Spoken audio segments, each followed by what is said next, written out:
দিয়ে স্টার্ট করলাম আজকে ব্লগটা। এই যে আজকে হয়েছে লুচি, ছোলার ডাল আর রসগোল্লা। Good morning everyone. আজকে হলো Independence Day. Happy Independence Day to all. সবাই আজকের দিনটা ভালোভাবে কাটাও। আজকে আমাদের দেশ স্বাধীন হয়েছে, ৭৯তম স্বাধীনতা দিবস। তো যাই হোক, বেশি কিছু বলবো না, চলো আজকে ব্রেকফাস্ট দিয়েই স্টার্ট করলাম ব্লগটা। আর ওইদিকে আমার ছেলে তো একটু বেরিয়েছে, আর আমার শ্বশুরমশাইও খেয়ে, আর আমার হাজব্যান্ড সব শাশুড়ি মাকে দেখতে গেছে হসপিটালে। তো আমিও পরে দেখতে যাব। তো চলো লুচিটা খেয়ে নিই, তারপরে আবার তোমাদের সাথে কথা হচ্ছে।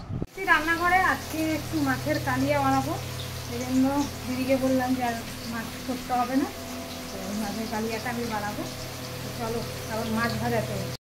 যে কড়াইয়ে মাছ ভাজতে দিয়েছি, হতে থাক মাছ ভাজা। যে ফোড়ন দিয়েছিলাম, মাছের কালিয়ার ফোড়ন দিয়েছিলাম গোটা গরম মশলা, তেজপাতা আর এই পেঁয়াজ টমেটো বাটা দিয়ে দিচ্ছি। এরপরে দেবো হচ্ছে আদা বাটা, আর দেবো রসুন বাটা।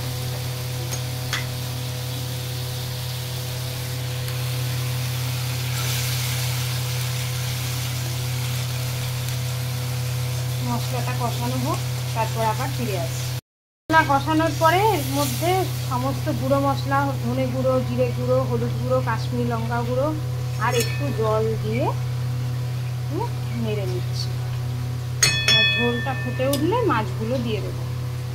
আর তার আগে একটু নুন দিয়ে দিই, যেটা হচ্ছে রান্নার মেন ইনগ্রিডিয়েন্ট। এটা ছাড়া রান্না একবারেই অচল।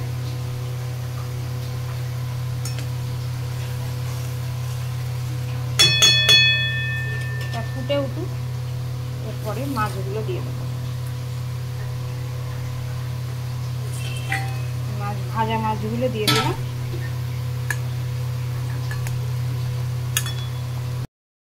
এই কাঁচা লঙ্কা, ধনে পাতা, ঘি আর একটু গরম মশলা দিয়ে মাছটা হয়ে গেছে, এরপরে নামিয়ে দেবো। এই আমরা লাঞ্চ করতে বসে পড়েছি, বিরিয়ানি, চিকেন বিরিয়ানি। এই যে আমার ননদিনী খাওয়াচ্ছে। এই যে, কোথায় যাচ্ছি? একটু কাছে এসো, পিপির কাছে এসো। পিপিকে খাই দাও একটু, বড় পিপি বলে কথা। ওরে বাবারে, বিরিয়ানি কে খাচ্ছে? নানু নানু করে বিরিয়ানি খাচ্ছে, নিজে হাতে বিরিয়ানি খাচ্ছে গো ছোট্টা। এই আমরা বেরোচ্ছি, সব মাকে দেখতে যাচ্ছি। তো চলো পরে কথা হচ্ছে।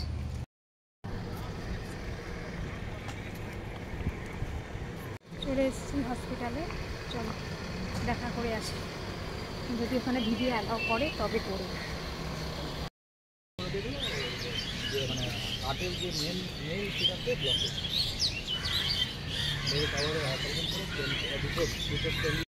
তোজোকে খাওয়াতে বসেছি, ওই যে ওখানে আবার দিদিভাই কি করছে কাণ্ডকীর্তি, মেয়েকে দেখতে গেছে। হসপিটাল থেকে অনেকক্ষণ আগেই চলে এসেছি। তো মা এমনি ঠিক আছে, কালকে ছেড়ে দেবে। তো চলো ছেলেকে খাইনি, তারপর আবার কথা হচ্ছে। ইন্ডিয়া ফ্ল্যাগ বানিয়েছে একদম সকাল সকাল, দেখানো হয়নি আপনাদের, কেমন হয়েছে জানাবেন। ডিনার করতে বসে পড়েছি, চলো খেয়ে নিই, তারপর আবার কথা হবে। একবারে ব্লগ এড করতে চলে আসবো।